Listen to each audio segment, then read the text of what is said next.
తెలంగాణ ముఖ్యమంత్రి రేవంత్ రెడ్డికి కేంద్ర మంత్రి బీజేపీ రాష్ట్ర అధ్యక్షుడు కిషన్ రెడ్డి లేఖ రాశారు. ఫీజు రియంబర్స్మెంట్, ఉద్యోగుల రిటైర్మెంట్ బకాయిలు వెంటనే చెల్లించాలని లేఖలో ప్రస్తావించారు. ఆయన ఉపాధ్యాయులు, ఉద్యోగులు, యువత, పెన్షనర్లు, కళాశాలల యాజమాన్యాల విషయంలో రాష్ట్ర ప్రభుత్వం అనుసరిస్తున్న విధానం, నిర్లక్ష్య ధోరణిపై ఆగ్రహం వ్యక్తం చేశారు.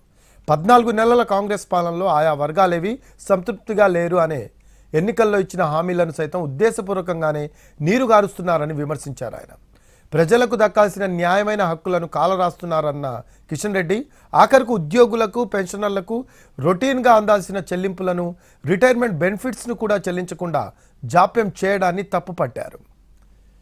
పెండింగ్ డిఏలు, అలాగే జీపీఎఫ్ బకాయిలు, మెడికల్ బిల్లులు, ఉద్యోగులు, పెన్షనర్లకు ఎప్పటికప్పుడు బిల్లులు చెల్లించడంలో పాలనలో రొటీన్గా జరిగే వ్యవహారము అన్నారు కిషన్ రెడ్డి.